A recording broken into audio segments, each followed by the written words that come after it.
Finally, you have arrived at exercise 4.9. And to your consolation, this is a very short exercise consisting out of only 2 lines. And it also completes the picture because we have dealt so far with Cobb-Douglas functions, with perfect complements, with quasi-linear utility functions, and in this exercise we will look at perfect substitutes. So the utility function that's given is the one over here. Very simple utility function, linear in both goods, x and y. And I already made a graph with a budget constraint. So that follows from the price ratio px over py. And we're going to look in a couple of properties, and especially the exercise asks you to derive the expenditure function. Wording, as in the case with perfect complements, writing down the Lagrangian and taking first order conditions doesn't bring you very far in this exercise. What you can do, and what is very helpful, is to write down the marginal rate of substitution. So the marginal rate of substitution between the goods x and y is derivative with respect to x, derivative with respect to y. Very simple form over here. It's identical to a over b. Now, what does it mean? It means that if a is high compared to b, then the marginal utility of extra units of x is very large.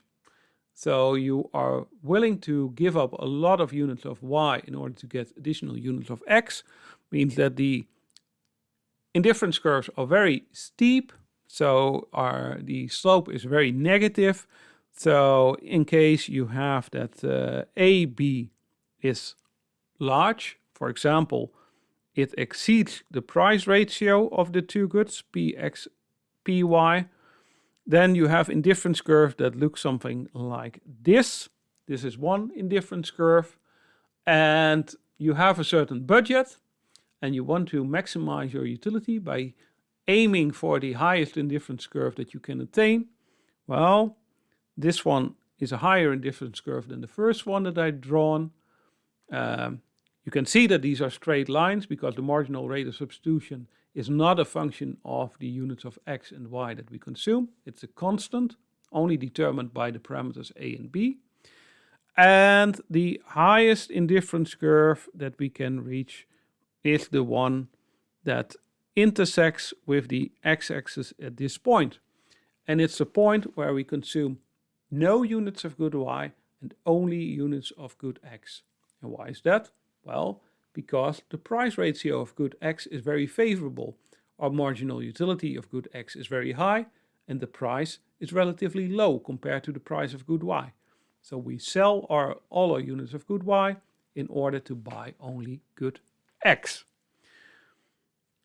Knowing that and letting it sink in, it becomes relatively easy to determine the expenditure function in this case, because we spent all our money on good x. Now, how many units can we buy of good x if we spend all our income I? Well, we can buy I over the price of 1 unit of x, and that is our consumption of good x. In equilibrium, we will consume no units of good y, so our indirect utility, just by plugging in these 2 values into the utility function that is given, that will give us the indirect utility function, and our indirect utility function has the form A over income divided by Px. And now we can solve the indirect utility function for income I in order to arrive at the expenditure function, which gives us the expenditure function is equal to Px U bar over A. But please notice that this expenditure function only is the expenditure function if this condition holds. Because we may have a second situation where our marginal utility of consuming incremental units of good x is not that high. So the second situation would be where a over b is smaller than px over py. So it means that compared to the slope of the budget constraint, the slope of the indifference curves are relatively shallow. So drawing a couple of those indifference curves, they might look something like this. We want to attain the highest indifference curve with our budget, and that highest indifference curve, the highest utility level, is the point, the green point over here, where we consume only units of y and no units of x. And we do so because relative to our taste for good x and y, the price of good x is relatively high. So we abstain from buying units of good x. Now in this case,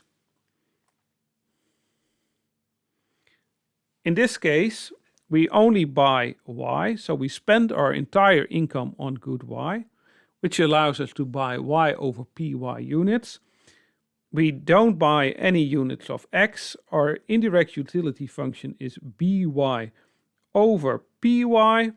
Solving for income gives us the expenditure function, and in this case the expenditure function is equal to pyu over b.